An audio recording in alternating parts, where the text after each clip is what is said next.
I say bonjour? Because I may be in Manhattan sitting on my sofa, but today I'm traveling virtually to have lunch with Alsace, and I hope that you will join me. So today is really going to be an exciting adventure. We're going to be talking about the Alsace AOC region of France, which is in the northeast of the country, and we're going to learn more about the Millésime Alsace Digitasting virtual trade show, which is happening from June 7th through 9th.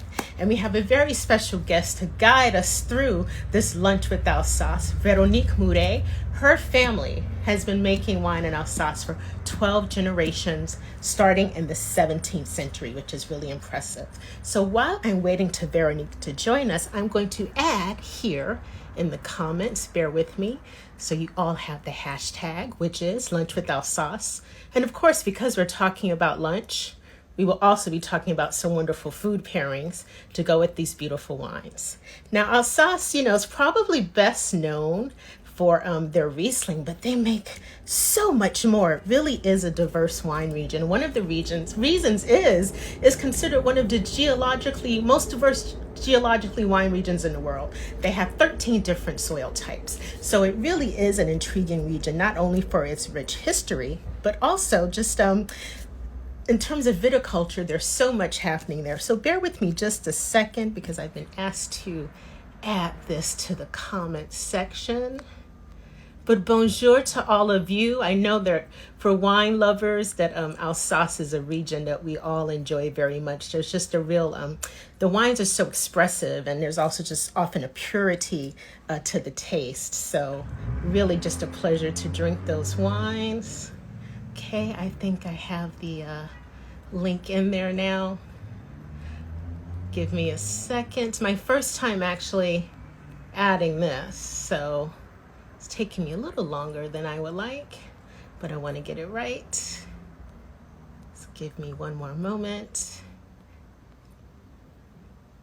Okay. Alrighty, so what I'm going to do now is bring on Veronique. So give me a second, and here she is. I'm sending the bonjour, everyone. I see a lot of friends waving. A lot of fans. Bonjour. Hello. Hello, how are you? Hello, Wanda. I'm very fine, thank you. Hi. Thank Well, you. I know it's lunchtime here in Manhattan. It's probably more around aperitif time in Alsace, but thank you for joining me for this virtual lunch meeting.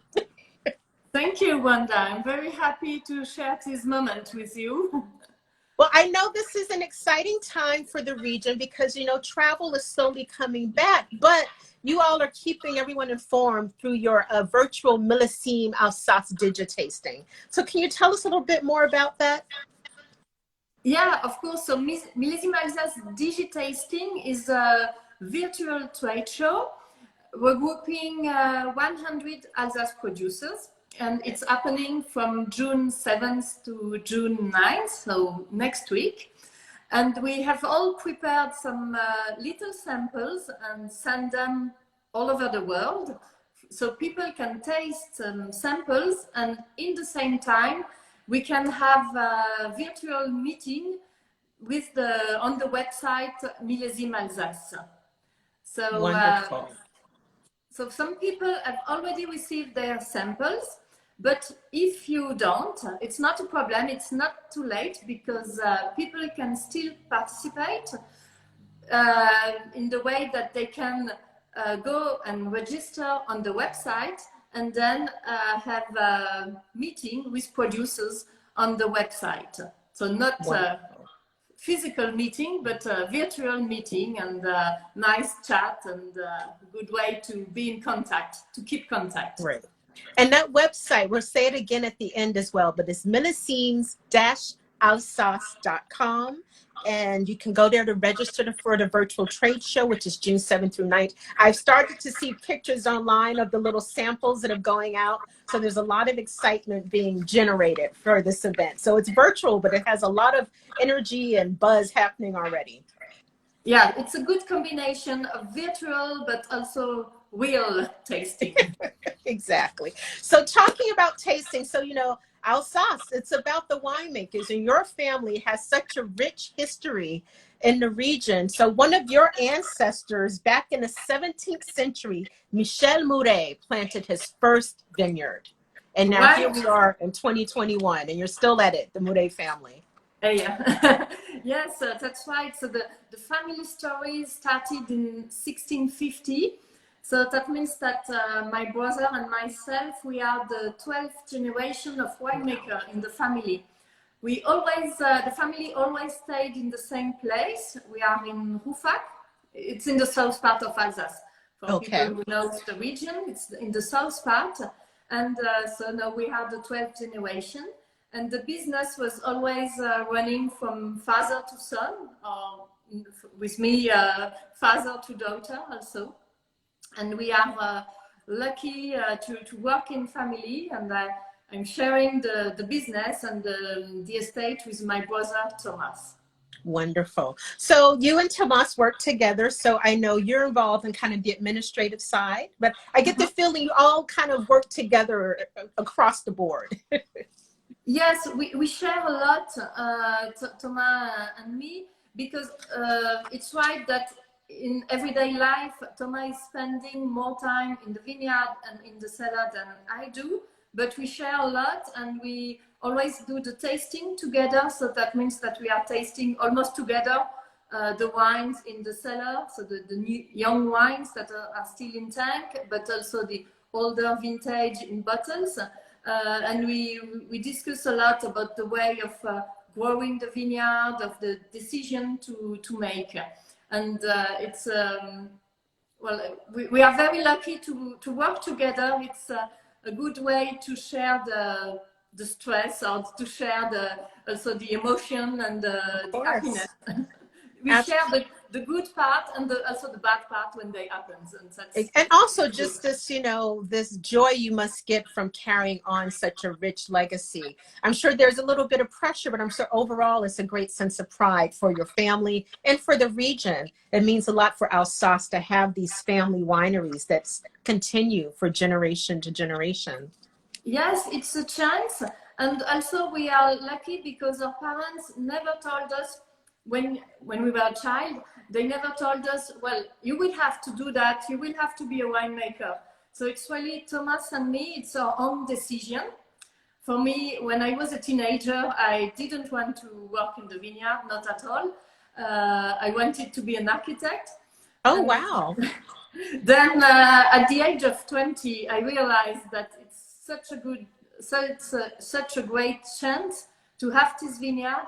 And the work is so amazing to work in the vineyard, to make your wine, to see the difference between different places, different terroir. It's so great that I realized it's my way. But it was not an obligation, and this is what is important, because you have to do it with passion. Because it is hard work, as beautiful as it is, you're right. If you don't have that passion, it really is a labor of love. And you never know what each vintage is going to bring you. But I love something very exciting happened for Domaine Muré in 2013. And I believe that's when you switched to biodynamics. Yes, right. So to be honest, we are working organic since more than 20 years for the organic part. So that was a decision of our father, of René. But we decided, with Thomas, we decided to turn organic. And so we managed to finally did it in 2013. And that was a big step in the life of the estate. So just to say also the difference between organic and please do. Yes. So biodynamic is a way of working organically, first of all, but it's going further. It means that not only we are working organic, but we also use some medicinal plants, like horsetail, chamomile, nettle. So all these medicine plants that we are using and that we are spraying also in the vineyard. We are using own manure, silica manure also in the vineyard. And the idea is to give more strength to the plant, to the vine. What is important is the biodiversity in the vineyard and the plants, the vines, they had to be strong enough by themselves. So it's working biodynamically with biodynamic farming is like for human people, someone that is healthy, that is doing sport, that is eating fruits and vegetables and good things, is in better condition, is in better health compared to someone that is not doing sport or eating bad stuff. You understand what I mean? Of course. It's the same way. What we are doing is trying to help the plant to be stronger, and so the plant can by itself be strong enough against the disease, against mildew or powdery mildew that we have here.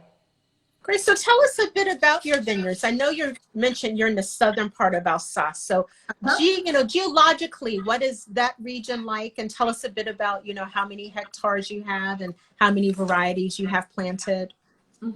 So we have an estate of 28 hectares. So that's, if I'm right, it's 70 acres. Okay. And in this vineyard, we are lucky to have a monopole, and this monopole is the Clos-Saint-Landelin. So it's really the central part of the estate, and it's also the historical part of the estate. Okay. But we also have other places in other terroirs, in other little regions, but always around Rouffach. And we also produce some Crémant d'Alsace, so sparkling wine. And we have the different, we have all the different grape varieties that are planted in Alsace. I'm speaking about Gewürztraminer, Riesling, for the main white varieties, Pinot Blanc, Pinot Gris, but also we have a red wine, Pinot Noir, but we're going to taste it later. But so that's for the different grape variety that we have. So we're going to get into the wines in just a moment. But before we do, if you're meeting someone for the first time and they ask, so Véronique, Domaine Muré, what is your style of wine? How would you describe your family's style of winemaking? Traditional, modern, somewhere in between? Well, somewhere in between, because of course we have to keep the tradition, because Clos-Saint-Landelin is an old vineyard, but we have done some new things, new stuff also, like maceration wine or wines without sulfur, natural wine. So it's in between. But what is important to us, why we are working, is that a wine has to show its terroir. We don't only produce a Gewürztraminer or a Riesling, because you can do that all over the world. But what is important to us is to respect the soil, respect the terroir, and to be sure to have a wine that is showing that is coming from his own terroir. That's we think it's nice for the wine, because it's what is fun for us to see the differences of terroir in the wine, and it's also the way of respecting our soil, respecting the nature here in Alsace, and this is why we are working with biodynamic methods. Great. Well, I'm ready to taste the terroir. So I'm ready. We're going to start with your Crémant, correct? Yeah, I'm ready also, Wanda. Let's get started. I always like to remind people, of course, France is very famous for one particular sparkling wine, but there are other sparkling wines made in France, and Crémant d'Alsace happens to be one of those. So tell us a bit about this wine, this lovely Crémant d'Alsace Brut. Yes, this is our classic Crémant d'Alsace, so it's a Brut. And Crémant d'Alsace is a blend of different grape variety. We have Pinot, so Pinot Blanc, Auxerrois, Pinot Gris, Pinot Noir, and a little bit of Riesling. And it's also in this cuvée, we also make a blend of different vintages. So to have always the same style, we keep Okay. old wines in the cellar, in the wood tank, the traditional wood tank that we have in the cellar, and we blend it to the new vintage before the bottling. So this is our way of producing this sparkling wine, this Crémant d'Alsace. And I have to say that today Crémant d'Alsace is very strong in Alsace. It's fashion. It's also a way of drinking wines that people are enjoying right now. So it's really an important part in Alsace today, the Crémant d'Alsace. I love it. Well, let's cheers to that. Cheers.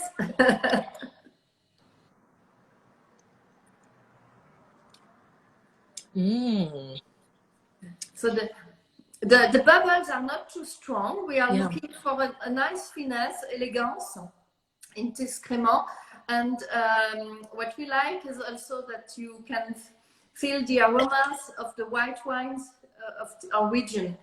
You have apple, green apple, peach aromas that are in the Crémant, again with together with citrus fruits and so. There's a fullness and a lushness to it that's very nice. It has a nice weight on the palate, but it's very energetic, you know. But like you said, the bubbles are very subtle. They're not aggressive, but it gives it a nice lift. It's just kind of a very joyful wine. Yeah, and it's a good way to start a lunch. So as an aperitif, it's well, if you're asking someone for a glass of Crémant in Alsace, usually they always say yes. It's it's the way of beginning the meal. It's also the way of celebrating or having with the buffet. It's we're doing them a lot. Yes, and you know, the great thing for us, for those of us who love bubbles, Crémant d'Alsace falls into that category of elegant wines that are also affordably priced. So you can afford to have a Crémant d'Alsace habit. It won't leave you broke, and you'll still get a great wine. Yeah, right. So since we are calling this Lunch with Alsace, what are some of your favorite things to pair with this in terms of food? You mean with the Crémant? With the Crémant, what do you like to eat with it? Yeah, so as I said, I like it as aperitif.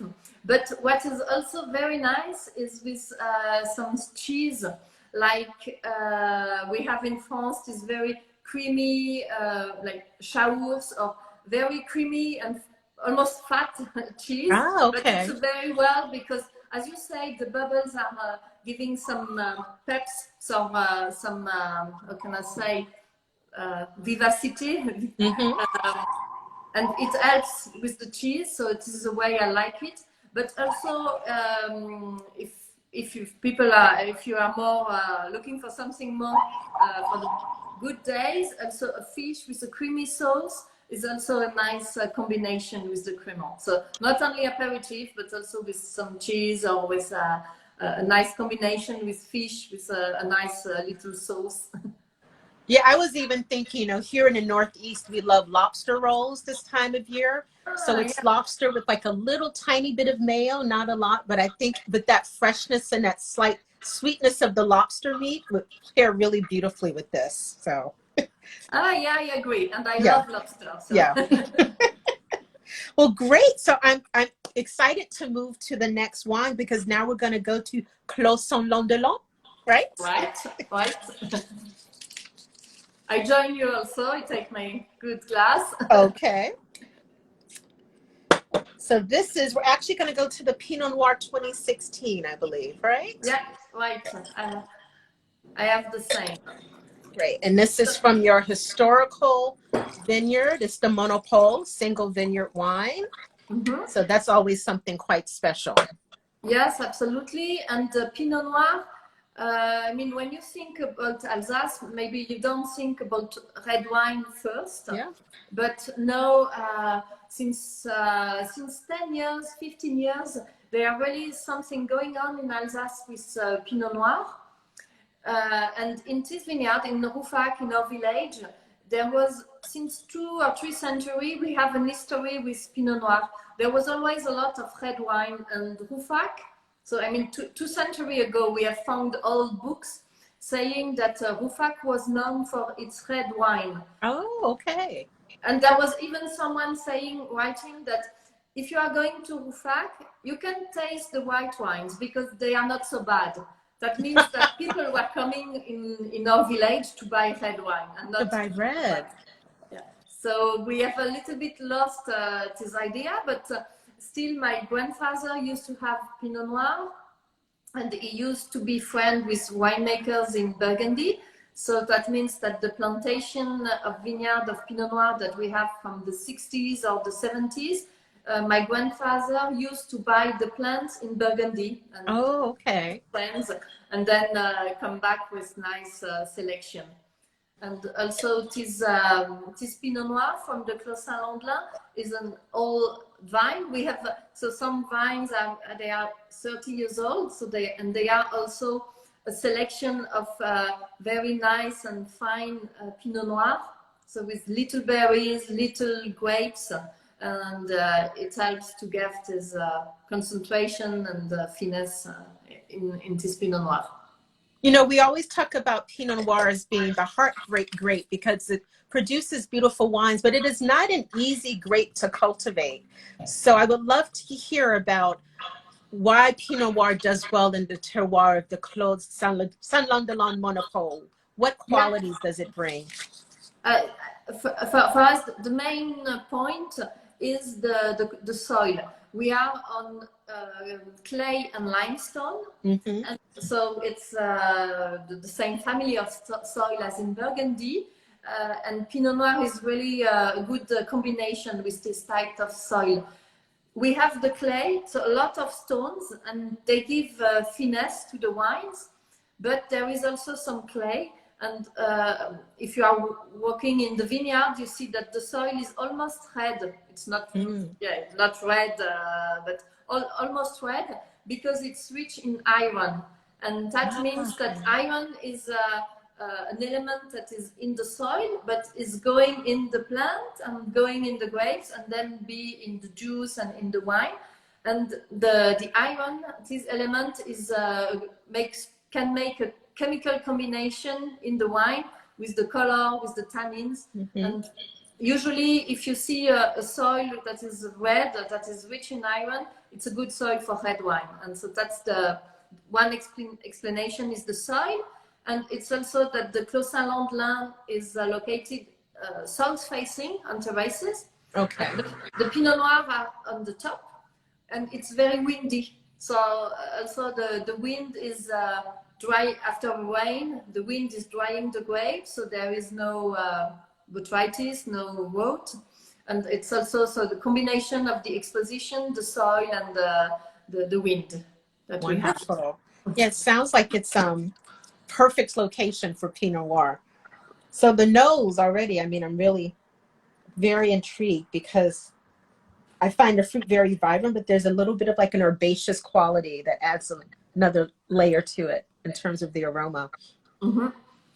We have these little red berries in the nose, but also already you can feel a minerality that is also here. Even sometimes kind of metallic notes also that you find in the wine. And it's really a sign of the Clos Saint-Landelin. We found it almost every year in the Clos Saint-Landelin. I'm curious, you know, this 2016 is very enjoyable now, but I'm curious, have you gone back and tasted many old vintages of your Pinot Noir? Because I think the aging capacity for this wine is quite exceptional. Yes, you're right. You can let it age. And the oldest I have personally drunk was 1985 from the 80s. Unfortunately, we don't have older vintages back, but this 85 was a good surprise because it was one of the first year where it was a warm year in the 80s, 85. And it was a good surprise. And we still have, of course, not the same minerality in the wines, and the aromas of foods are also different, but it was a good surprise. And yeah, you can let it age. Yeah, I think, this wine is so expressive. I've never been to Alsace, but this wine definitely, we talk about a sense of place. You can tell that this is a wine from a particular place. It has the Pinot Noir core characteristics, but there's a unique imprint on it as well, which is lovely. That balance. Yeah, and we know it's a Pinot Noir from Alsace, so Hmm. it has a nice color. You see, the color is nice. It has a body and so. But what we are looking for is the finesse and the elegance. We don't want to be the wine to be too strong. So when we do our best in the vineyard, we have small yield, nice quality of grapes. When we harvest, we make a selection, and if we have bad berries, we put them away. So what is inside the tank is a good quality, we know it, and so we don't have to do a lot of work in the cellar after to have the wine. Great. So getting back to food, so now we're in Pinot Noir. So is there something from your region that you love to pair with this wine? Yeah, so what I like is what we call pigeon in French. So pigeon.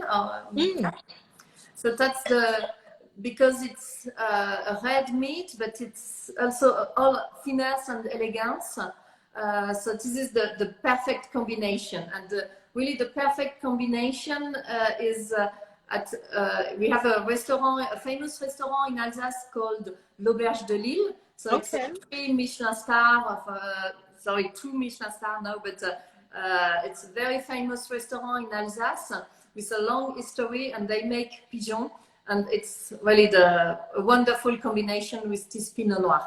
But it's not something that we are eating every day. So more simply, I like it with beef, with a good piece of beef, with not too much cooked, and that's also perfect. And I like it with, I forgot the English word, gibier. So all the gamble, is that right? All the, what hunter, and I forgot. I'm sorry, I don't speak French. I don't know the translation. So if someone out there knows the translation, type it into the comments. Yeah, game. Oh, game. Not gamble. Game, of course. Yes. I was thinking duck, a beautiful seared duck breast, medium rare would just be beautiful with this wine. Yeah, that's right. Also. Yeah, that's a good combination. Yes. So for the third wine, people may wonder, wait, they're going to have the Pinot Gris 2015 after the Pinot Noir, but Véronique had a reason for making that request. So tell us why we're having the Pinot Gris 2015 now. Yes, so in Alsace we often start the tasting with red wines, because when we're going to white wines, we have first the dry Riesling or dry Pinot Blanc, but at the end we have some wines with more characteristic, more powerful white wines, like some Pinot Gris, like some Gewürztraminer. So this is why I prefer to finish with the Pinot Gris Clos Saint-Landelin 2015. And also it has a little bit of, it is something very smooth in mouth, a little bit of sweetness, so it's going well with at the end of a tasting for me. Well, the first thing I noticed is this gorgeous color. I mean, kind of this honey golden ray of sun in the glass. Really, really beautiful. Yeah, it's a sign of, it's a rich vintage, 2015. It was a nice quality, a warm vintage.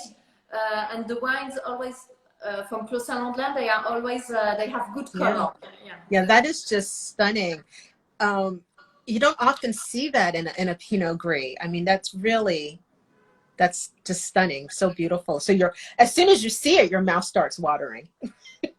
And you see, it's already approved that the wine will have a good body and will be strong in taste. Great. So, yeah, what do you think, Wanda? Like, I think you nailed it. Nice body, just a hint of sweetness, but the fruit is it's rich but not over the top. The acidity keeps it very alive, but there's a lot of texture and character. Yeah, and we have some fruit aromas, some white peach or pears, some apple also, and they give this freshness because you have this kind of fresh aromas that is keeping the freshness, and also very young aromas. This wine is almost 6 years old now, but you still have lots of freshness in the wine. And I like the combination between these fruit aromas and also the smooth finish and not the fatness, but something very smooth and round in mouth. And really enjoyable. Yeah, really. Now I see why you like to end with this wine. Yeah, and it just kind of wakes your palate up as well. It just... Yeah, it's very round in mouth, and yeah, it's a good way to finish the tasting. Yeah. So again, since this is Lunch with Alsace, what do we eat with this lovely, lovely wine? Yeah, so what we like in it's white meat with creamy sauce. So I like it with what we call blanquette de veau. So you know, it's veal. Veal with a creamy sauce. Also with our traditional bouchée à la reine, which is it's also a meat, white meat with sauce, creamy sauce. That it's going always, it's going very well with the Pinot Gris, and so with the white meat generally. We also like it with cheese, also different kind of cheese you can enjoy with it. It's very good, and I like it with foie gras. Sometimes we're having more sweet wines with foie gras, but here you have just enough fatness in this wine to be a good combination with the foie gras, and not to be too strong in the palate, because in the wine you have these fruit aromas that are refreshing the mouth. Yeah, I can see the comments area is very energized. So people are suggesting cheese, chicken pot pie, wild Alaskan salmon with asparagus. So people are making all kinds of suggestions. I love it. Anything with the butter sauce, someone recommended. Yeah. Good way. So now I want to talk about, you know, the world is starting to open up again. So I know that in ideal times you welcome visitors. And so tell us a bit about the experience of visiting you and if that's possible now. Yeah, it's possible. We have lots of people coming from Alsace right now that are visiting us. We have a tasting room with a nice view on the vineyard, a nice view on the Clos Saint-Landelin. And everybody is welcome. You have no need of appointment. You can come, taste some wines, buy some wines, of course, also, and visiting the cellar. Everything is in the same place, so you can make a little tour in the cellar also. And we are lucky. We are not in the village. We are just outside of the village. So that means that we have a window with a very nice view on the valley, on the vineyard, so we can explain you the differences between the terroir. And so we hope to see people coming again, because the spring was too quiet, of course. Too quiet. So, well, until then, we can all visit you and the other winemakers in Alsace by going to the website millesines-alsace.com. For more details, you can register for the trade show, which is June 7th through 9th. There are producer appointments. You can find out about all the webinars. And this Lunch with Alsace series will continue once a month starting in July. And you can follow at Drink Alsace on Instagram for more information. So, Véronique, thank you so much for being here, sharing your family story, these beautiful wines with us today. Thank you, Wanda, and thank you for everybody to be here, and I really appreciate. And I hope to see you in the real life. I hope so too. Cheers. Stay safe. Cheers. Ciao. Bye-bye. Bye-bye.